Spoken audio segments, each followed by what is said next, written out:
মা মিন আইয়ামিন আফদালু ইনদাল্লাহি মিন আইয়ামি আশরি যিল হিজ্জাহ। রাসূল করিম সাল্লাল্লাহু আলাইহি ওয়াসাল্লাম ইরশাদ করেন, আল্লাহ তাআলার কাছে দুনিয়াতে যতগুলো দিবস রয়েছে সব দিবসের মধ্যে আল্লাহ তাআলার কাছে সবচাইতে প্রিয় ইবাদতের সময়, সবচাইতে প্রিয় সময় হলো জিলহজের প্রথম 10 দিন। সুবহানাল্লাহ। জিলহজের প্রথম 10 দিন আল্লাহ তাআলার কাছে সবচাইতে বেশি মর্যাদাপূর্ণ এবং এই 10 দিনের ইবাদত আল্লাহ তাআলার কাছে সবচাইতে বেশি প্রিয়। তিরমিজির অন্য বর্ণনায় এসেছে, রাসূল করিম সাল্লাল্লাহু আলাইহি ওয়াসাল্লাম বলেন, মা মিন আইয়ামিন আল আমালুস সালিহু ফীহিন্না হাব্বু ইলাল্লাহ মিন হাযিহিল আইয়াম আল আশর। আল্লাহ তাআলার কাছে সবচাইতে প্রিয়, সবচাইতে পছন্দনীয় আমল হলো জিলহজের প্রথম দশকের নেক আমল। সুবহানাল্লাহ। রাসূল করিম সাল্লাল্লাহু আলাইহি ওয়াসাল্লাম যখন এই কথা বললেন যে জিলহজের প্রথম দশকের নেক আমল আল্লাহ তাআলার কাছে অন্য সব দিনের চাইতে বেশি প্রিয়, সাহাবায়ে কেরাম আল্লাহ রাসূলকে বললেন, ইয়া রাসূলুল্লাহ ওয়ালাল জিহাদু ফি সাবিলিল্লাহ। এই জিলহজের প্রথম দশকে কেউ যদি নেক আমল না করে সে যদি আল্লাহর রাস্তায় জিহাদে বের হয়ে যায়, সেই জিহাদের চাইতেও কি এই জিলহজের প্রথম দশকের নেক আমলের গুরুত্ব বেশি? রাসূল করিম সাল্লাল্লাহু আলাইহি ওয়াসাল্লাম বলেন, ওয়ালাল জিহাদু ফি সাবিলিল্লাহ, যে এই জিলহজের প্রথম দশকে নেক আমল করা জিহাদে বের হওয়ার চাইতেও উত্তম। সুবহানাল্লাহ। প্র্যাকটিসিং মুসলিম যারা 5 ওয়াক্ত নামাজ পড়েন, দিন মেনে চলার চেষ্টা করেন, হালালভাবে চলার চেষ্টা করেন, তারা যেই পরিমাণ কোরবানি দেন তার চাইতেও বেশি কোরবানি করেন নন প্র্যাকটিসিং মুসলিম, যারা মসজিদে নামাজ পড়তে আসে না, হালাল হারাম বাছ বিচার করে না, কোটি কোটি টাকা সুদ, কোটি কোটি টাকা ঘুষ, দেশের সম্পদ যারা আত্মসাৎ করে, ওই সকল চোর বাটপার, এই সকল ব্যক্তিদের ক্ষেত্রে দেখবেন তারা প্র্যাকটিসিং মুসলিমের চাইতে বেশি পরিমাণ কোরবানি দেয়। তাদের ঘরের সামনে দেখবেন উট দেখা যায়, বড় বড় গরু দেখা যায়। তো এই যে যারা নন প্র্যাকটিসিং মুসলিম, যারা নামাজ পড়ে না, রোজা রাখে না, যারা হালাল হারাম বাছ বিচার করে না, ইনসাফ নেই, জুলুম এগুলোর বাছ বিচার যারা করে না, তারাও কিন্তু কোরবানি দিচ্ছে এবং বরঞ্চ প্র্যাকটিসিং মুসলিমের চেয়ে আরও বেশি দিচ্ছে। আমাদের দেশে দেখবেন এখন নিউজ পেপারগুলোর মধ্যে, ইউটিউব চ্যানেলগুলোর মধ্যে দেখবেন শুধু গরুর বিভিন্ন ফার্মের ভিডিও ছাড়ে, গরুর ভিডিও ছাড়ে। এই যে গত বছর আপনাদের মনে আছে কিনা, ওই যে ছাগল কাণ্ড, একটা ছাগলের দাম প্রায় 15 লক্ষ টাকা ছিল সম্ভবত। বংশ মর্যাদা সম্পন্ন গরু আমরা দেখেছি যেটার দাম 1 কোটি টাকা ছিল।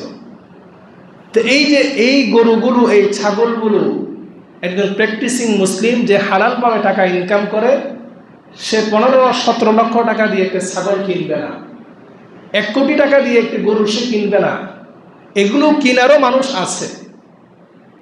বর্তমানে অনেক বড় বড় ব্যবসায়ীরা তারা টেনশনে আছে যে আগের বারে বড় বড় এমপি মন্ত্রী, বড় বড় মালদাররা ছিল যারা এখন পালিয়ে আছে। সুবহানাকা লা ইলমা লানা ইল্লা মা আল্লামতানা ইন্নাকা আনতাল আলিমুল হাকীম। রব্বি জিদনি ইলমা রব্বি ইশরাহ লি সাদরি ওয়া ইয়াসসির লি আমরি ওয়াহলুল উকদাতাম মিন লিসানি ইয়াফকাহু কওলি। اللهم صل على محمد وأنزله المقعد المقرب عندك يوم القيامة. اللهم صل على محمد وعلى آل محمد كما صليت على إبراهيم وعلى آل إبراهيم إنك حميد مجيد. اللهم بارك على محمد وعلى آل محمد كما باركت على إبراهيم وعلى آل إبراهيم إنك حميد مجيد আলহামদুলিল্লাহ সুম্মা আলহামদুলিল্লাহ। উপস্থিত মুআজ্জাজ মুকাররম ওয়াজিবুল ইহতিরাম সম্মানিত উলামায়ে কিরাম, আমার পিতৃতুল্য পরম শ্রদ্ধাভাজন মুরব্বিয়ানা ইযম, সমবয়সী যুবক তরুণ ভাইরা, স্নেহের মাসুম বাচ্চারা, পর্দার আড়াল থেকে শ্রবণরতা দিনদার পর্দানিসীন সম্মানিত মা ও বোনেরা, উপস্থিত মুআজ্জাজ মুকাররম মুসল্লিয়ানা কিরাম, আমরা আল্লাহ তাআলার দরবারে শুকরিয়া আদায় করছি যে আল্লাহ সুবহানাহু ওয়া তাআলা পবিত্র জিলহজ মাসের প্রথম জুমায় আমাদেরকে সুস্থ হায়াত, নেক হায়াত দান করে উপস্থিত হওয়ার তৌফিক দান করেছেন। সকলে বলি আলহামদুলিল্লাহ। অসংখ্য অগণিত দরুদ এবং সালামের হাদিয়া পেশ করছি দুজাহানের বাদশাহ সরকারে দু আলম রাহমাতুল লিল আলামিন জনাবে মুহাম্মদুর রাসূলুল্লাহ সাল্লাল্লাহু আলাইহি ওয়াসাল্লামের প্রতি। সম্মানিত মুসল্লিয়ানা কিরাম, আরবি 12 মাসের সর্বশেষ মাস জিলহজ মাস শুরু হয়ে গিয়েছে। জিলহজ মাসের গুরুত্ব সম্পর্কে, বিশেষ করে জিলহজের প্রথম দশকের গুরুত্ব সম্পর্কে গত জুমায় কিছু আলোচনা করার চেষ্টা করেছিলাম। রমাদানুল মুবারকের পরে সবচাইতে গুরুত্বপূর্ণ ইবাদতের মৌসুম হচ্ছে জিলহজের প্রথম দশক। এই জিলহজের প্রথম দশক সম্পর্কে আল্লাহ সুবহানাহু ওয়া তাআলা পবিত্র কোরআনুল কারীমের সূরাতুল ফজরে আল্লাহ তাআলা জিলহজের প্রথম 10 রাত্রির কসম খেয়েছেন। আল্লাহ তাআলা বলছেন ওয়ালায়ালিন আশর, 10 রাত্রির কসম। আল্লাহ তাআলা যেই বিষয়ের কসম খান সেই বিষয় দ্বারা আল্লাহ তাআলা আমাদেরকে এটাই বুঝান যে এই বিষয়টি আল্লাহ তাআলার কাছে অত্যন্ত গুরুত্বপূর্ণ, মর্যাদাপূর্ণ। আল্লাহ তাআলা এই বিষয়কে আল্লাহ তাআলা গুরুত্ব দিয়েছেন, গুরুত্ব দান করেন। বান্দা হিসাবে আমরাও যেন সেই বিষয়কে গুরুত্ব দিই, মর্যাদা দিই, গুরুত্ব সহকারে ওই দিবসসমূহের মধ্যে ইবাদত বন্দিগি করি, এটাই উদ্দেশ্য। আল্লাহ সুবহানাহু ওয়া তাআলা যেই 10 রাত্রির কসম খেয়েছেন সেই 10 রাত্রি সম্পর্কে তাফসীরের কিতাবে মুফাসসিরিনে কেরাম লিখেন। অধিকাংশ মুফাসসিরিনে কেরাম হযরত আব্দুল্লাহ ইবনে আব্বাস রাদিয়াল্লাহু আনহু সহ যে এই 10 রাত্রি হচ্ছে জিলহজের প্রথম 10 রাত্রি। জিলহজের প্রথম 10 রাত্রি আল্লাহ তাআলার কাছে অধিক মর্যাদাবান, অধিক গুরুত্বপূর্ণ বিধায় আল্লাহ তাআলা এই রাত্রির কসম খেয়েছেন। সহিহ বর্ণনায় রাসূল করিম সাল্লাল্লাহু আলাইহি ওয়াসাল্লাম জিলহজের প্রথম 10 দিনের গুরুত্ব সম্পর্কে রাসূল বলেন, মা মিন আইয়ামিন আফদালু ইনদাল্লাহি মিন আইয়ামি আশরি যিল হিজ্জাহ। রাসূল করিম সাল্লাল্লাহু আলাইহি ওয়াসাল্লাম ইরশাদ করেন, আল্লাহ তাআলার কাছে দুনিয়াতে যতগুলো দিবস রয়েছে সব দিবসের মধ্যে আল্লাহ তাআলার কাছে সবচাইতে প্রিয় ইবাদতের সময়, সবচাইতে প্রিয় সময় হলো জিলহজের প্রথম 10 দিন। সুবহানাল্লাহ। জিলহজের প্রথম 10 দিন আল্লাহ তাআলার কাছে সবচাইতে বেশি মর্যাদাপূর্ণ এবং এই 10 দিনের ইবাদত আল্লাহ তাআলার কাছে সবচাইতে বেশি প্রিয়। তিরমিজির অন্য বর্ণনায় এসেছে রাসূল করিম সাল্লাল্লাহু আলাইহি ওয়াসাল্লাম বলেন, মা মিন আইয়ামিন আল আমালুস সালিহু ফীহিন্না হাব্বু ইলাল্লাহ মিন হাযিহিল আইয়াম আল আশর। আল্লাহ তাআলার কাছে সবচাইতে প্রিয়, সবচাইতে পছন্দনীয় আমল হলো জিলহজের প্রথম দশকের নেক আমল। সুবহানাল্লাহ।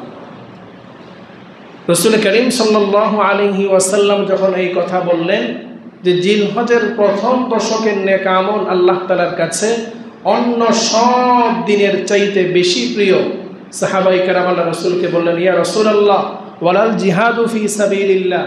এই জিলহজের প্রথম দশকে কেউ যদি নেক আমল না করে সে যদি আল্লাহর রাস্তায় জিহাদে বের হয়ে যায়, সেই জিহাদের চাইতেও কি এই জিলহজের প্রথম দশকের নেক আমলের গুরুত্ব বেশি? রাসূল করিম সাল্লাল্লাহু আলাইহি ওয়াসাল্লাম বলেন, ওয়ালাল জিহাদু ফি সাবিলিল্লাহ। যে এই জিলহজের প্রথম দশকে নেক আমল করা জিহাদে বের হওয়ার চাইতেও উত্তম। সুবহানাল্লাহ। রাসূল করিম সাল্লাল্লাহু আলাইহি ওয়াসাল্লাম তারপর বলেন, ইল্লা রাজুলুন খরাজা বিনাফসিহি ওয়া মালিহি ফালাম ইয়ারজি' মিন যালিকা বিশাইইন, তবে ওই ব্যক্তি ছাড়া যেই ব্যক্তি নিজের জান মাল দিয়ে আল্লাহর রাস্তায় জিহাদ করে শহীদ হয়েছে, সে ব্যক্তি ছাড়া এই জিলহজের প্রথম দশকের নেক আমল আল্লাহ তাআলার কাছে জিহাদের চাইতেও বেশি ফজিলতপূর্ণ। সুবহানাল্লাহ। মুহতারাম হাজিরিন, এই জিলহজের প্রথম দশকের আমল সম্পর্কে ইমাম বুখারী রাহিমাহুল্লাহ বুখারীর মধ্যে আলাদা একটি বাব নিয়ে এসেছেন, অধ্যায় নিয়ে এসেছেন। ইমাম বুখারী রাহিমাহুল্লাহ সেই অধ্যায়ের নাম রেখেছেন বাবু ফাদলিল আমালি ফি আইয়ামিত তাশরিক। সেই অধ্যায়ের শুরুতেই হাদিস বর্ণনার প্রথমেই তিনি পবিত্র কুরআনুল কারীমের একটি আয়াত দ্বারা শুরু করেছেন। তিনি বলেন, وقال ابن عباس رضي الله عنه واذكروا الله في أيام معلومات يعني أيام العشر। হযরত আব্দুল্লাহ ইবনে আব্বাস রাদিয়াল্লাহু আনহু রাইসুল মুফাসসিরিন, সাহাবাই কেরামের মধ্যে সবচাইতে বেশি কোরআনের জ্ঞান, ফিকহের জ্ঞান, দ্বীনের সবচাইতে বেশি জ্ঞান যার মধ্যে ছিল তিনি ছিলেন হযরত আব্দুল্লাহ ইবনে আব্বাস রাদিয়াল্লাহু আনহু। তিনি পবিত্র কুরআনুল কারীমের ওয়াযকুরুল্লাহ ফি আইয়ামিম মা'লুমাত এই আয়াতের ব্যাখ্যায় তিনি বলছেন, আইয়ামিম মা'লুমাত, আল্লাহ তাআলা বলছেন যে তোমরা নির্ধারিত দিনসমূহের মধ্যে আল্লাহ তাআলার বেশি বেশি স্মরণ করো, আল্লাহ তাআলার বেশি বেশি জিকির করো। এই নির্ধারিত দিনসমূহের ব্যাখ্যায় আব্দুল্লাহ ইবনে আব্বাস রাদিয়াল্লাহু আনহু বলেন, নির্ধারিত দিন দ্বারা উদ্দেশ্য হলো জিলহজের প্রথম দশক। চার মাযহাবের মধ্যে হযরত আবু হানিফা রাহিমাহুল্লাহ এক মাযহাবের শ্রেষ্ঠ মাযহাবের ইমাম, এবং হযরত ইমামে শাফিঈ রাহিমাহুল্লাহ তিনি আরেক মাযহাবের ইমাম। ইমামে আবু হানিফা, ইমামে শাফিঈ রাহিমাহুল্লাহ উভয়েই এই মতামত দিয়েছেন এই আয়াতের ব্যাখ্যায়।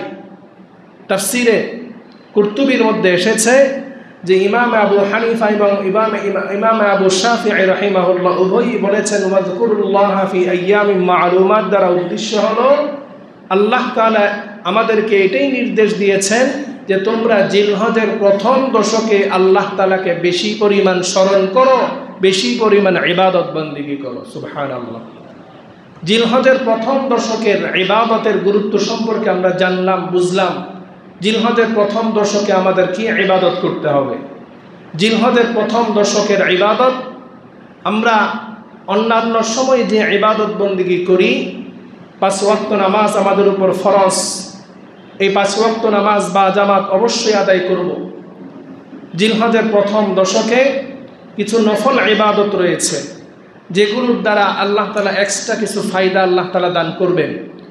জিলহজের প্রথম দশকে 1 নম্বর নফল ইবাদত হচ্ছে জিলহজের 1 তারিখ থেকে নিয়ে 9 তারিখ পর্যন্ত দিনের বেলা নফল রোজা রাখা। দিনের বেলা কি রাখা? নফল রোজা রাখা। হাদিসের মধ্যে এসেছে রাসূল করিম সাল্লাল্লাহু আলাইহি ওয়াসাল্লাম ইরশাদ করেন, আন্না রাসূলুল্লাহ সাল্লাল্লাহু আলাইহি ওয়াসাল্লাম কানা ইয়াসুমু 9 মিন যিলহিজ্জা। রাসূল করিম সাল্লাল্লাহু আলাইহি ওয়াসাল্লাম জিলহজ মাসের প্রথম 9 দিন সব সময় নফল রোজা রাখতেন। অন্য বর্ণনায় এসেছে আরবাউল লাম ইয়াকুন ইয়াদাহুন্না নবী সাল্লাল্লাহু আলাইহি ওয়াসাল্লাম, 4টি আমল রাসূল কখনো ছেড়ে দিতেন না, সব সময় আমল করতেন। তার মধ্যে একটি হলো সিয়াম ও আশুরা, আশুরার রোজা। 2 নম্বর আল আশর, জিলহজের প্রথম দশকের 9 দিনের রোজা। 3 নম্বর ওয়া সালাসাতু আইয়ামিন মিন কুল্লি শাহরিন, প্রত্যেক মাসের 3 দিন রোজা রাখা। এবং রাসূল করিম সাল্লাল্লাহু আলাইহি ওয়াসাল্লাম 4 নম্বর যে আমলটি ছাড়তেন না সেটা হলো ওয়া রাকাআতাইনি ক্বাবলা আল গাদাতি, ফজরের নামাজের ফরজের পূর্বে 2 রাকাত সুন্নত। এই 4টি আমল রাসূল কখনো ছাড়তেন না। এই 4টির মধ্যে একটি হলো জিলহজের প্রথম 9 দিন নফল রোজা রাখা। তা আমাদের জন্যে আমরা যারা সুস্থ সবল রয়েছি, যাদের পক্ষে সম্ভব, এই 9 দিন আমরা চেষ্টা করব নফল রোজা রাখার জন্যে। লাগাতার রাখতে না পারলে একদিন পর পর রাখলাম। কমপক্ষে যদি আমরা 9 দিন লাগাতার রাখতে না পারি, কেউ যদি একদিন রোজা রাখার নিয়ত করি যে একদিন আমি রোজা রাখবো, তাহলে তার জন্যে সবচাইতে শ্রেষ্ঠতম দিন হবে ইয়াউমে আরাফার দিন রোজা রাখা। কারণ ইয়াউমে আরাফার রোজা এই 9 দিনের রোজার চাইতে আরো বেশি মূল্যবান, আরো বেশি দামি। ইয়াউমে আরাফার রোজা সম্পর্কে রাসূল করিম সাল্লাল্লাহু আলাইহি ওয়াসাল্লাম ইরশাদ করেন, সিয়ামু ইয়াউমি আরাফা আহতাসিবু আলা আল্লাহি আন ইউকাফিরা আস-সানাতা আল্লাতী ক্বাবলা ওয়াস-সানাতা আল্লাতী বা'দা। রাসূলুল্লাহ সাল্লাল্লাহু আলাইহি ওয়াসাল্লাম ইরশাদ করেন যে আরাফার দিবসের রোজা সম্পর্কে আমি আল্লাহ তাআলার কাছে আশা করছি, আল্লাহ তাআলা এই আরাফার দিবসের একদিনের রোজার বিনিময়ে আল্লাহ তাআলা ওই ব্যক্তির বিগত 1 বছরের এবং সামনের 1 বছরের গুনাহগুলো ক্ষমা করে দিবেন। সুবহানাল্লাহ। আরাফার দিবস আল্লাহ তাআলার কাছে সবচেয়ে প্রিয় একটি দিবস। পৃথিবীর মধ্যে আল্লাহ তাআলা যতগুলো দিবস দান করেছেন, সকল দিবসের মধ্যে সবচেয়ে শ্রেষ্ঠ দিবস হচ্ছে আরাফার দিবস। এই আরাফার দিবসে কেউ যদি একদিন নফল রোজা রাখে, অন্য হাদিসের মধ্যে রাসূল করিম সাল্লাল্লাহু আলাইহি ওয়াসাল্লাম বলেন, মান সামা ইয়াওমা আরাফা গুফিরা লাহু সানাতাইন মুতাতাবিআইন। যে ব্যক্তি আরাফার দিবসে রোজা রাখবে, আল্লাহ তাআলা ওই ব্যক্তির লাগাতার 2 বছরের গুনাহ আল্লাহ তাআলা ক্ষমা করে দিবেন। সুবহানাল্লাহ। এই আরাফার দিবস অত্যন্ত গুরুত্বপূর্ণ দিবস। আরাফার দিবস কোন দিন আমরা রোজা রাখবো, এটা নিয়ে আমাদের মধ্যে অনেক সময় দেখা যায় আমরা মত পার্থক্য, দ্বিধাদ্বন্দ্বের মধ্যে পড়ে যাই। আরাফার দিবস 9 জিলহজ। 9 জিলহজ হচ্ছে আরাফার দিবস। এবং হাদিসের মধ্যে এসেছে আরাফার দিবস থেকেই তাকবীরে তাশরিক, ফজরের নামাজের পর থেকে তাকবীরে তাশরিক পড়ার শুরু করা। আরাফার দিবস 9 জিলহজ এবং 9 জিলহজ থেকে আমরা তাকবীরে তাশরিক পড়া শুরু করি।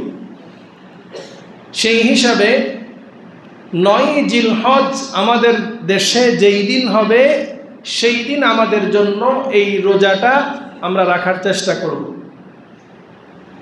কেউ যদি চিন্তা করি যে না, যেহেতু 8ই জিলহজ সৌদি আরবে যেহেতু আমাদের থেকে একদিন আগে হচ্ছে, সেই দিন আমি রোজা রাখতে পারেন, সমস্যা নেই। আপনি প্রয়োজনে 8 তারিখ 9 তারিখ উভয় দিন রোজা রাখেন। তবে ফুকাহায়ে কেরাম, মুহাদ্দিসিনে কেরাম, উলামায়ে কেরামের ব্যাখ্যা বিশ্লেষণ মতে আমাদের দেশে, যেই দেশে যখন চাঁদ উঠবে, সেই দেশের চাঁদের গণনা অনুযায়ী 9 জিলহজ হচ্ছে তার জন্য ইয়াউমে আরাফা। তা আমরা আগামী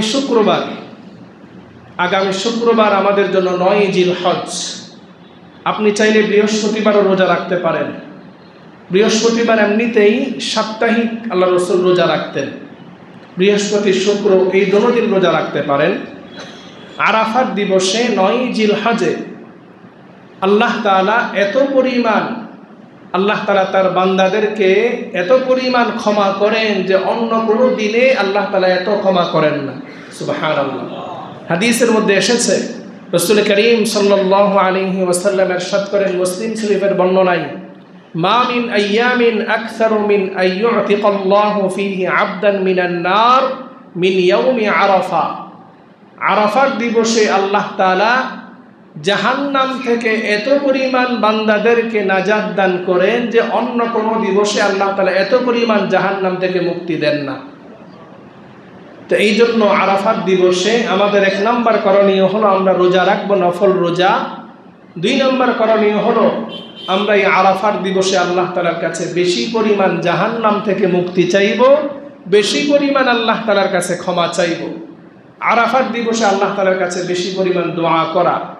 কারণ রাসূল করিম সাল্লাল্লাহু আলাইহি ওয়াসাল্লাম ইরশাদ করেছেন, খায়রুদ দুআই দুআউ ইয়াউমি আরাফা, দোয়ার মধ্যে সবচেয়ে শ্রেষ্ঠতম দোয়া হলো আরাফাত দিবসের দোয়া। আরাফাত দিবসে বেশি বেশি আল্লাহ তাআলার কাছে দোয়া করা। এবং আল্লাহ রাসূল বলেন, ও খায়রু মা কুলতু আনা ওয়ান নাবিয়্যুনা মিন ক্বাবলি, এবং আরাফাত দিবসে সবচেয়ে শ্রেষ্ঠতম কথা হলো যেটা আমি বলি এবং আমার পূর্ববর্তী নবীগণ বলে গিয়েছেন, সেই বাক্যটা হচ্ছে লা ইলাহা ইল্লাল্লাহু ওয়াহদাহু লা শারীকা লাহু লাহুল মুলকু ওয়া লাহুল হামদু ওয়া হুয়া আলা কুল্লি শাইইন কাদির। এই বাক্যটা হচ্ছে আরাফাত দিবসে সবচেয়ে শ্রেষ্ঠতম বাক্য। তো আমরা আরাফাত দিবসে 1 নম্বর আমাদের করণীয় নফল রোজা রাখবো। আরাফাত দিবসে আল্লাহ তাআলার কাছে বেশি পরিমাণ গুনাহ ক্ষমা চাইব, জাহান্নাম থেকে মুক্তি চাইব। আরাফাত দিবসে আল্লাহ তাআলার কাছে বেশি পরিমাণ দোয়া করব। আরাফাত দিবস 9 জিলহজ আমাদের জন্য আগামী শুক্রবার।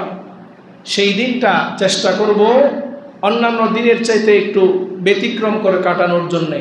যেহেতু শুক্রবার আমাদের সকলের ছুটি থাকার কথা, সকলেই চেষ্টা করব রোজা রাখার জন্য। ফজরের নামাজ মসজিদে এসে জামাত সহকারে আদায় করব।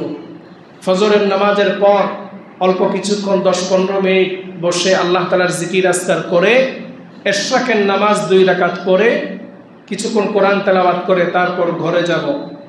কোরআন তেলাওয়াত করার পরে ঘরে গিয়ে নাস্তা খেয়ে কিছুক্ষণ আরাম করে আবার জুমার উদ্দেশ্যে আগে আগে মসজিদে চলে আসব।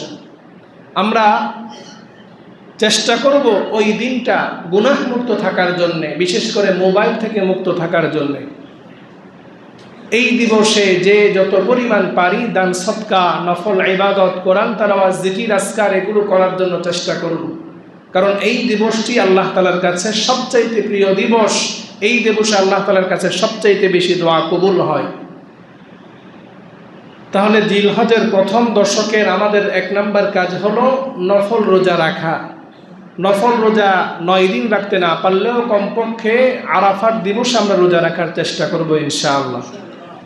জিলহজের দশকের আরেকটি নফল আমল হচ্ছে, গত জুমায় বলেছিলাম, চাঁদ ওঠা থেকে নিয়ে কোরবানি করা পর্যন্ত আমরা যারা কোরবানি দিব এবং কোরবানি দিব না উভয়ের জন্য এই আমল, সেটা হলো আমাদের মাথার চুল, আমাদের হাত পায়ের নখ, আমাদের দাড়ি, মোচ, আমাদের পশম ইত্যাদি এগুলো আমরা কাটা থেকে বিরত থাকব। জিলহজের আগেই যাদের কাটা প্রয়োজন সেগুলো কাটার কথা বলেছিলাম। তো এটার দ্বারা আল্লাহ রসুলের কাছে এক সাহাবী জিজ্ঞেস করলেন, ইয়া রাসূলুল্লাহ, ধনী সাহাবাই কেরাম তারা তো কোরবানি দিচ্ছে, আমার তো কোরবানি দেওয়ার মতো কোনো সামর্থ্য নাই, আমি কি করব? আল্লাহ রসুল বললেন যে তুমি ধনীরা কোরবানির দিন যে কোরবানির পশু জবাহ করবে, তুমি সেই দিন তুমি তোমার চুল, তোমার নখ, তুমি যে 10 দিন কাটো নাই সেই দিন তুমি কাটবে। এটার দ্বারা তোমাকে আল্লাহ তাআলা কোরবানির সওয়াব দান করবে। সুবহানাল্লাহ। এই আমলটি আমরা করার চেষ্টা করব। 3 নম্বর আমল হচ্ছে, এই দশকের মধ্যে হাদিসের মধ্যে এসেছে রাসূল করিম সাল্লাল্লাহু আলাইহি ওয়াসাল্লাম ইরশাদ করেন, ফাকসিরু ফীহিন্না তাহলিল ওয়াত তাকবীর ওয়াত তাহমিদ। এই দশকের মধ্যে তোমরা বেশি বেশি তাহলিল করো। তাহলিল মানে লা ইলাহা ইল্লাল্লাহ, লা ইলাহা ইল্লাল্লাহ, এই জিকির করো। ওয়াত তাকবীর, আল্লাহু আকবার, আল্লাহু আকবার, এই জিকির করো। ওয়াত তাহমিদ, আলহামদুলিল্লাহ, আলহামদুলিল্লাহ, আলহামদুলিল্লাহ, লা ইলাহা ইল্লাল্লাহ, আল্লাহু আকবার, আলহামদুলিল্লাহ, এই জিকিরগুলো বেশি বেশি করার জন্য বলা হয়েছে। এখন আমাদের মুখ দিয়ে জিকির বের হয় না। আল্লাহু আকবার বলতে আমাদের যুব সমাজ লজ্জা পায়, আলহামদুলিল্লাহ বলতে লজ্জা পায়। কেউকে যদি জিজ্ঞেস করি, ভাই কেমন আছেন, আলহামদুলিল্লাহ মুখ দিয়ে বের হতে তার যে কি পরিমাণ কষ্ট, আলহামদুলিল্লাহ বের হতেই চাই না। কি আজীব ব্যাপার! আমরা মুমিন অথচ আমরা আল্লাহ তাআলার শুকরিয়া আদায় করতে ভুলে গিয়েছি। আমাদের যুব সমাজ আল্লাহু আকবার, নারে তাকবীর, আল্লাহু আকবার স্লোগান দিতে গেলে তারা ভয় পায়, এবং এই স্লোগান দিলে নাকি জঙ্গি তকমা দেওয়া হয়। অথচ নেতার নামে নেত্রীর নামে যখন স্লোগান দেয়, যুব সমাজের স্লোগানের কারণে ঘরে থাকা যায় না। কিন্তু আল্লাহু আকবার এই স্লোগানটা দিতে আমাদের মুসলমানের সন্তান লজ্জা পায়। যেটা দেওয়ার প্রয়োজন ছিল সেটা থেকে আমরা সরে এসেছি, যেটা বর্জন করা প্রয়োজন সেটা আমরা করছি। হাদিসের মধ্যে এসেছে হযরত ইবনে ওমর এবং হযরত আবু হুরায়রা রাদিয়াল্লাহু আনহু জিলহজের প্রথম দশকে তিনারা যখন বাজারে যেতেন, রাস্তা দিয়ে হাঁটার সময় জোরে জোরে তাকবীর বলতেন, আল্লাহু আকবার, আল্লাহু আকবার, লা ইলাহা ইল্লাল্লাহু, আল্লাহু আকবার, আল্লাহু আকবার, ওয়ালিল্লাহিল হামদ। আমরাও রাস্তা দিয়ে যখন হাঁটবো, বাজারে ঘাটে যেখানেই আমরা পারবো জোরে জোরে তাকবীর বলবো, আল্লাহ তাআলার বরত্ব আমরা গাইব। আল্লাহর গোলাম আমরা, আল্লাহর বান্দা আমরা। বরত্ব গাইতে হবে কার? আল্লাহর বরত্ব গাইতে যদি আমার লজ্জা লাগে, তাহলে বুঝতে হবে আমার কলবের মধ্যে আল্লাহ তাআলার ভালোবাসা নাই, আমার কলবের মধ্যে ঈমান নাই। এই জন্য এই দশকে বেশি বেশি তাকবীর বলতে হবে, আল্লাহু আকবার, আল্লাহু আকবার, লা ইলাহা ইল্লাল্লাহু, আল্লাহু আকবার, আল্লাহু আকবার, ওয়ালিল্লাহিল হামদ। মুহতারাম হাজিরিন, এই দশকের এই কয়েকটি নফল ইবাদতের কথা বললাম। এই দশকের আরেকটি গুরুত্বপূর্ণ ইবাদত হলো হজ। হজ তো আলহামদুলিল্লাহ যারা করবেন তারা চলে গিয়েছেন। আমরা যেহেতু হজে যাইনি, আমাদের জন্যে আরেকটি গুরুত্বপূর্ণ ইবাদত হচ্ছে কোরবানি করা। জিলহজের 10 তারিখ ইয়াউমুন নাহর, ঈদুল আযহা, আল্লাহ তাআলা আমাদের জন্য, মুসলমানদের জন্য যে দুটি ঈদের দিন, উৎসবের দিন নির্ধারণ করেছেন, তার মধ্যে একটি হচ্ছে ঈদুল আযহা, যেটাকে ইয়াউমুন নাহর বলা হয়। ঈদুল আযহা, ইয়াউমুন নাহর, সেই দিনে আল্লাহ তাআলার কাছে সবচাইতে বেশি প্রিয় আমল হচ্ছে কোরবানির পশু জবেহ করা। হাদিসের মধ্যে এসেছে, রাসূল করিম সাল্লাল্লাহু আলাইহি ওয়াসাল্লাম ইরশাদ করেন, মা আমিলা ইবনু আদম আমালান ইয়াউমান নাহরি আহাব্বু ইলাল্লাহি মিন হিরাকাতি দামিন। কি কোরবানির দিন 10ই জিলহজ আল্লাহ তাআলার কাছে বনি আদমের সবচাইতে বেশি পছন্দনীয় আমল আল্লাহ তাআলার কাছে, সেটা হচ্ছে কোরবানির পশু জবেহ করা। এটা হচ্ছে আল্লাহ তাআলার কাছে সবচাইতে প্রিয় আমল। কোরবানি এই শব্দটা অর্থ আমরা অনেকেই জানি। কোরবান শব্দের অর্থ হচ্ছে নিকটবর্তী হওয়া। কোরবানি এমন একটি আমল, এটাকে এই জন্য কোরবানি বলা হয় যে এই কোরবানির মাধ্যমে বান্দা আল্লাহ তাআলার নিকটবর্তী হবে। বান্দা কার নিকটবর্তী হবে? আল্লাহ তাআলার নিকটবর্তী হবে। এই আমলের দ্বারা বান্দা আল্লাহ তাআলার নিকটবর্তী হবে। যে আমলের দ্বারা বান্দা আল্লাহ তাআলার নিকটবর্তী হবে, সেই আমল বান্দার করা প্রয়োজন নাকি ছেড়ে দেওয়া প্রয়োজন? সকলেরই করা প্রয়োজন। যেই কাজ দ্বারা নেতা খুশি হয়, নেত্রী খুশি হয়, দলীয় লিডার খুশি হয়, সেই কাজ কর্মীরা বেশি করে না কম করে? তা আমাদের রব আল্লাহ তাআলার নিকটবর্তী হওয়ার জন্য যেই কাজ করলে আল্লাহ তাআলার নিকটবর্তী হওয়া যাবে, সেই কাজ বান্দা হিসাবে, গোলাম হিসাবে আমাদের করা প্রয়োজন না ছাড়া প্রয়োজন? এই কোরবানি এটা সকলের উপর ওয়াজিব নয়। কোরবানি এটা ওয়াজিব বিধান। কোরবানি ওয়াজিব হওয়ার জন্যে নেশাব পরিমাণ মালের মালিক হতে হবে। নেশাব পরিমাণ মালের মালিক 10ই জিলহজ ফজর থেকে নিয়ে 13ই জিলহজ সূর্য ডোবা পর্যন্ত, এই সময়ের মধ্যে, এই 3 দিনের ভিতরে কেউ যদি নেশাব পরিমাণ মালের মালিক হন, তাহলে তার উপর কোরবানি ওয়াজিব। যাকাতের বিধান এবং কোরবানির বিধানের মধ্যে পার্থক্য আছে। যাকাতের বিধানের মধ্যে নেশাব পরিমাণ মালের মালিক হয়ে 1 বছর পর্যন্ত ওই সম্পদ অতিবাহিত হওয়া শর্ত, কিন্তু কোরবানির ক্ষেত্রে এই শর্ত নেই। 10ই জিলহজ সূর্য উদয় থেকে নিয়ে 13ই জিলহজ সূর্যাস্ত পর্যন্ত এই সময়ের মধ্যে কেউ যদি মালদার হন তার উপর কোরবানি ওয়াজিব হয়ে যাবে। কোরবানি ওয়াজিব হওয়ার জন্যে কিছু শর্ত রয়েছে। তার মধ্যে 1 নম্বর হলো মুসলিম হতে হবে, কোনো অমুসলিমের উপর কোরবানি ওয়াজিব নয়। 2 নম্বর স্বাধীন হতে হবে, কোনো গোলামের উপর বাদের উপর কোরবানি ওয়াজিব নয়। অথবা কেউ যদি বন্দি থাকে, জেলখানায় থাকে, তার উপর কোরবানি ওয়াজিব নয়। 3 নম্বর সুস্থ মস্তিষ্কের হতে হবে, কোনো পাগলের উপর কোরবানি ওয়াজিব হবে না। 4 নম্বর প্রাপ্তবয়স্ক হতে হবে, কোনো অপ্রাপ্তবয়স্ক নাবালেগ বাচ্চার উপর কোরবানি ওয়াজিব হবে না। 5 নম্বর নেশাব পরিমাণ সম্পদের মালিক হতে হবে, যদি কোনো গরিব ব্যক্তি তার উপর কোরবানি ওয়াজিব নয়। 6 নম্বর মুকিম হতে হবে, কোনো মুসাফিরের উপর কোরবানি ওয়াজিব নয়। এই শর্তগুলো যার মধ্যে পাওয়া যাবে তার উপর কোরবানি ওয়াজিব। আমাদের দেশে নেশাব পরিমাণ সম্পদের মালিক আমাদের অনেক মানুষই আছি যারা আমরা নিজেরাও জানি না। নেশাব পরিমাণ সম্পদের মালিক হওয়ার জন্য কোটি টাকার মালিক হওয়ার প্রয়োজন নেই।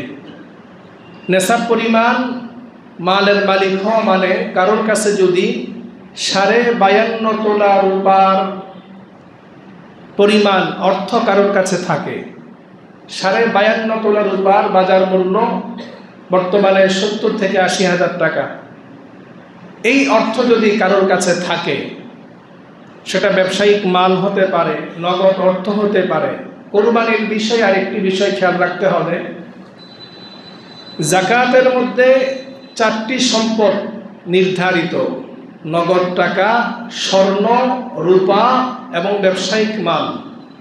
কিন্তু কোরবানির মধ্যে এই 4টাই নির্ধারিত না। কারোর কাছে নগদ টাকা নাই,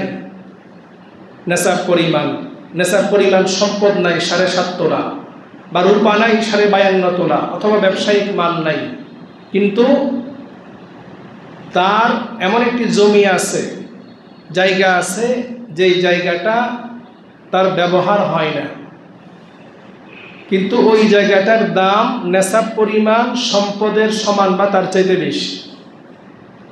যেমন সাপোজ ধরেন একজন মানুষ মাসিক ইনকাম 30,000 টাকা, বাসা ভাড়া দিয়ে তার 30,000 টাকা খরচ করে, তার আর নেশাব পরিমাণ সম্পদ তার ব্যাংকে জমা নেই, কিন্তু তার বাবা থেকে ওয়ারিশ সূত্রে সে একটি জমি পেয়েছে, যেই জমিটা এমনি পড়ে আছে, যেটা তার প্রয়োজনের বাহিরে, সেখান থেকে কোনো আয় আসে না, ইনকাম আসে না। যেই জমির মূল্য 2 লক্ষ টাকা, 5 লক্ষ টাকা, তাহলে ওই যে তার কাছে তার প্রয়োজনের বাহিরে যে একটা জমিন রয়েছে, সেটার কারণে তার উপর কোরবানি ওয়াজিব হবে। কারোর কাছে যদি প্রয়োজনের অতিরিক্ত যে কোনো জিনিস থাকতে পারে, প্রয়োজনের অতিরিক্ত কারোর কাছে কোনো একটা গাড়ি রয়েছে, প্রয়োজনের অতিরিক্ত এমন সামানা রয়েছে যেটা তার ব্যবহার হয় না, কাজে লাগে না, কিন্তু সেটা নেশাব পরিমাণ সম্পদের সমান হয়ে যাচ্ছে, তাহলে ওই ব্যক্তির উপর কোরবানি ওয়াজিব। আমাদের দেশে কোরবানির ক্ষেত্রে আমাদের মধ্যে যে একটা প্রতিযোগিতা আমরা দেখি, যে কোরবানি করার ক্ষেত্রে আমরা সকলেই কম বেশি চেষ্টা করি কোরবানি করার জন্য, কিন্তু আফসোসের বিষয় হচ্ছে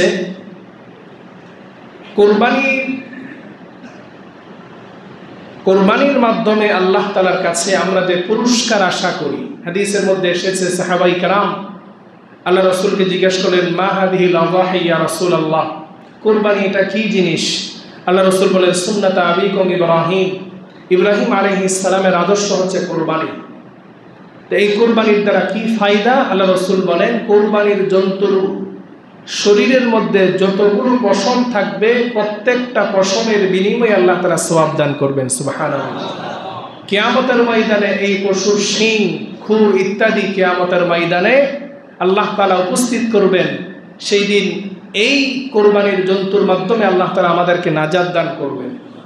কিন্তু এই যে কোরবানি আমরা করি, কোরবানি করার ক্ষেত্রে আমাদের 2টা দিক আমাদেরকে লক্ষ্য রাখতে হবে। একটা হচ্ছে বাহ্যিক দিক, আর একটা হচ্ছে বিতর্গত দিক। এই যে যাদের নেশা পরিমাণ সম্পদ রয়েছে, সম্পদের মালিক আমরা, সম্পদের মালিক হওয়ার পরে আমরা কোরবানির জন্তু ক্রয় করে নিয়ে আসছি, কোরবানির পশু জবাই করছি, খাচ্ছি দাচ্ছি, মানুষকে দান করছি, এটা হচ্ছে বাহ্যিক দিক। আরেকটা হচ্ছে বিতর্কত দিক। আমি যে কোরবানি করছি, কোরবানি কি উদ্দেশ্যে করছি, কোরবানি কেন করছি, কোরবানি কার সন্তুষ্টর জন্য করছি, এই বিতর্কত দিক দিয়ে আমাদের বড় সমস্যা। অন্যান্য আমলের মধ্যে ইখলাস, সহি নিয়ত কম বেশি পাওয়া যায়, কারোর কম থাকে কারোর বেশি থাকে, কিন্তু কোরবানি করার ক্ষেত্রে এই ইখলাস, বিশুদ্ধ নিয়ত অনেকের মধ্যেই থাকে না। এবং আমাদের দেশে, আমাদের সমাজে দেখা যায় যারা প্র্যাকটিসিং মুসলিম, যারা 5 ওয়াক্ত নামাজ পড়েন, দিন মেনে চলার চেষ্টা করেন, হালালভাবে চলার চেষ্টা করেন, তারা যেই পরিমাণ কোরবানি দেন তার চাইতেও বেশি কোরবানি করেন নন প্র্যাকটিসিং মুসলিম, যারা মসজিদে নামাজ পড়তে আসে না, হালাল হারাম বাজ বিচার করে না, কোটি কোটি টাকা সুদ, কোটি কোটি টাকা ঘুষ, দেশের সম্পদ যারা আত্মসাৎ করে, ওই সকল চোর বাটপার, এই সকল ব্যক্তিদের ক্ষেত্রে দেখবেন তারা প্র্যাকটিসিং মুসলিমের চাইতে বেশি পরিমাণ কোরবানি দেয়। তাদের ঘরের সামনে দেখবেন উট দেখা যায়, বড় বড় গরু দেখা যায়। তো এই যে যারা নন প্র্যাকটিসিং মুসলিম, যারা নামাজ পড়ে না, রোজা রাখে না, যারা হালাল হারাম বাজ বিচার করে না, ইনসাফ নেই, জুলুম এগুলোর বাজ বিচার যারা করে না, তারাও কিন্তু কোরবানি দিচ্ছে, এবং বরঞ্চ প্র্যাকটিসিং মুসলিমের চেয়ে আরও বেশি দিচ্ছে। আমাদের দেশে দেখবেন এখন নিউজ পেপারগুলোর মধ্যে, ইউটিউব চ্যানেলগুলোর মধ্যে দেখবেন শুধু গরুর বিভিন্ন ফার্মের ভিডিও ছাড়ে, গরুর ভিডিও ছাড়ে। এই যে গত বছর আপনাদের মনে আছে কিনা, ওই যে ছাগল কাণ্ড, একটা ছাগলের দাম প্রায় 15 লক্ষ টাকা ছিল সম্ভবত। বংশ মর্যাদা সম্পন্ন গরু আমরা দেখেছি যেটার দাম 1 কোটি টাকা ছিল। তো এই যে এই গরুগুলো, এই ছাগলগুলো, একজন প্র্যাকটিসিং মুসলিম যে হালালভাবে টাকা ইনকাম করে, সে 15-17 লক্ষ টাকা দিয়ে একটা ছাগল কিনবে না, 1 কোটি টাকা দিয়ে একটি গরু সে কিনবে না। এগুলো কিনারও মানুষ আছে। বর্তমানে অনেক বড় বড় ব্যবসায়ীরা তারা টেনশনে আছে যে আগের বারে বড় বড় এমপি, মন্ত্রী, বড় বড় মালদাররা ছিল যারা এখন পালিয়ে আছে, এখন আমাদের এই গরুগুলো কে নিবে, এমন অনেক টেনশনে আছে, খবরের মধ্যে আমরা দেখেছি। এই যে আমাদের দেশের মধ্যে কোরবানির এই যে বাহ্যিক যে দিক, বড় বড় গরু ক্রয় করা, কোরবানি করা, এটা ঠিক আছে, এটার মধ্যে আমরা প্রতিযোগিতা করছি, কিন্তু আমাদের কলবের দিক যে একমাত্র আল্লাহ তাআলার সন্তুষ্টির জন্যই ক্রয় করছি, আমি একমাত্র আল্লাহর সন্তুষ্টির জন্য কোরবানি করছি, এবং এটার বিনিময় আমি আল্লাহ তাআলার কাছেই পাবো, মানুষকে দেখানোর জন্য কোরবানি নয়। এই যে ইখলাস, এই বিশুদ্ধ নিয়তের অভাব বেশি। এই জন্য মুহতারাম হাজরিন, কোরবানি করার আগে আমাদেরকে আমাদের নিয়তটাকে পরিশুদ্ধ করতে হবে। আমরা কাকে সন্তুষ্ট করার জন্য কোরবানি করব? কাকে সন্তুষ্ট করার জন্য? একমাত্র আল্লাহর সন্তুষ্টির জন্য আমরা কোরবানি করব। কোরবানির গোশত খাওয়া এটাও সুন্নত, এটাও ইবাদত। হাদিসের মধ্যে এসেছে কোরবানির গোশত খাওয়ার কথা। গোশত আমরা সকলেই খাবো, কিন্তু আমাদের নিয়তটা যেন শুধু গোশত খাওয়া না হয়। এমন যেন না হয় যে যার উপর কোরবানি ওয়াজিব না, অথবা যার সামর্থ্য আছে 20,000 টাকা, সে চিন্তা করে যে আগে একটা সময় 1 লক্ষ টাকা দিয়ে কোরবানি দিয়েছি, এখন যদি এটা না দিই সমাজের মানুষ আমাকে কি বলবে। এই যে সমাজের মানুষ কি বলবে, সামাজিকতা রক্ষা করা। মেয়ে বিয়ে দিয়েছি, মেয়ের বাড়িতে গরু পাঠাতে হয়, গরুর রান পাঠাতে হয়, ছাগল পাঠাতে হয়, না হয় মান সম্মান থাকবে না। এমন রীতি মনে হয় আমাদের দেশে নাই, চট্টগ্রামে খুব কম। মেয়ের বাড়িতে গরুর রান পাঠানো, ছাগল পাঠানো আছে না নাই? যারা এগুলো দাবি করে, যারা এগুলোর আশা করে থাকে, যারা এগুলোর জন্য মেয়েকে চাপ সৃষ্টি করে, তারা হলো সমাজের মধ্যে সবচাইতে বড় ইতর, তারা হচ্ছে সমাজের মধ্যে সবচাইতে বড় ছোট লোক। ঠিক কিনা? কোনো মেয়ের বাড়িতে কখনো কেউ যদি দাবি করে পাঠাবেন না, দাবি করলে পাঠাবেন না। আপনি আপনার মেয়ের জন্য খুশি হয়ে নিজের ঘরে যেটা রান্না করেছে নিয়ে যেতে পারেন, গোশত পাঠাতে পারেন, কিন্তু সেখানে দাবি থাকবে না, রেওয়াজ থাকবে না যে দিতেই হবে, না দিলে মান সম্মান চলে যাবে। এটা ইসলাম সমর্থন করে না, এটা মেয়ের বাবার উপর জুলুম জুলুম জুলুম। এই জন্য সাবধান, কুরবানিকে কেন্দ্র করে এই জুলুম আমাদের সমাজের মধ্যে আছে। এই জুলুম থেকে আমরা সবাই বেঁচে থাকবো ইনশাআল্লাহ। আমরা এখানে কেউ ছেলের বাবা, কেউ মেয়ের বাবা। আমি যদি ছেলের বাবা হয়ে থাকি, ছেলেকে বিয়ে করিয়ে থাকি, ছেলের শ্বশুর বাড়ি থেকে কোনো কিছু আশা করব না ইনশাআল্লাহ। মেয়ের বাবা হয়ে থাকলে মেয়ের শ্বশুর বাড়িতে কোনো কিছু দিব না ইনশাআল্লাহ। এই রেওয়াজ থেকে আমাদেরকে বের হয়ে আসতে হবে। মুহতারাম হাজরিন, কোরবানির পশু ক্রয় করার সময় আমরা খেয়াল করব সেই পশুটা যেন একটু সুন্দর হয়, সেই পশুটা যেন একবারে দুর্বল না হয়, কারণ আল্লাহ তাআলার কাছে ওই পশুটাই সবচাইতে বেশি পছন্দনীয়, যেটা একটু দেখতে সুন্দর। আমরা পশু ক্রয় করার সময় এই বিষয়টা খেয়াল করব, এবং কোরবানি যারা শরিকানা দিচ্ছি, শরিকানা দেওয়ার সময় শরিকানায় যারা আছে তাদের ইনকামটা হালাল কিনা সেটা একটু খেয়াল করব। কারণ একজনের ইনকাম যদি হারাম হয়ে থাকে তাহলে বাকি শরিক যারা আছে তাদের কোরবানি বরবাদ হয়ে যাবে। কোরবানি সহিহ হওয়ার জন্যে আমাদেরকে আমাদের উপার্জন হালাল হতে হবে। আপনি হারাম টাকা দিয়ে যত কোরবানি করেন আল্লাহ তাআলার কাছে কবুল হবে না। আল্লাহ তাআলা কোরআনুল কারীমে ইরশাদ করছেন, লা ইয়ানালুল্লাহা লুহুমুহা ওয়ালা দিমাউহা ওয়ালাকিন ইয়ানালুহুত তাকওয়া মিনকুম। আল্লাহ তাআলার কাছে কোরবানির জন্তুর গোশতও পৌঁছে না, আল্লাহ তাআলার কাছে রক্তও পৌঁছে না, আল্লাহ তাআলার কাছে শুধুমাত্র বান্দার তাকওয়া পৌঁছে। আল্লাহ তাআলা বান্দার অন্তর দেখেন যে বান্দা কি উদ্দেশ্যে কোরবানি করেছে। এই জন্য আমরা যারা কোরবানি করার নিয়ত করেছি, কোরবানি যাদের উপর ওয়াজিব তারা তো অবশ্যই করব, পাশাপাশি যার উপর ওয়াজিব নয় তিনিও যদি করতে চান তিনিও করতে পারবেন। কোরবানি আপনি ওয়াজিব না হলে করতে পারবেন না, নিষেধ এমন না। আপনি যদি করেন সেটা নফল হিসাবে কোরবানি আদায় হবে, আপনিও কোরবানির সওয়াব পাবেন। আমরা ইনশাআল্লাহ কোরবানি করার আগে বিশুদ্ধ নিয়ত, আগে আমাদের অন্তরটাকে আমরা ঠিক করব, এবং পাশাপাশি যাদের সামর্থ্য দিয়েছে আল্লাহ তাআলা কোরবানির একটা অংশ আমরা গাজাবাসীদের জন্যে, গরিব মিসকিনদের জন্যে আমরা পাঠানোর চেষ্টা করি। গাজাবাসীদের জন্য আমাদের দেশে অনেকগুলো সংস্থা আছে, বিশ্বস্ত সংস্থা, তাদের কাছে যদি আমরা অর্থগুলো পৌঁছে দিই তারা গাজাবাসীদের জন্য আমাদের নামে কোরবানি করবে। আমাদের দেশের বিভিন্ন অঞ্চল আছে, দক্ষিণাঞ্চল, উত্তরাঞ্চল, এখন বিভিন্ন অঞ্চলে বন্যা হচ্ছে, হাতিয়া, কুতুবদিয়া সহ ওই সকল অঞ্চলগুলোতে অসহায় মানুষগুলো যেন কোরবানির গোশত খেতে পারে, তাদের জন্য আমরা বিভিন্ন সংস্থার কাছে যদি আমরা টাকা পাঠিয়ে দিই তারা একটা অংশ আমাদের নামে কোরবানি করবে। আল্লাহ তাআলা যাদেরকে সামর্থ্য দিয়েছে আমরা এই আমলটি করার চেষ্টা করব।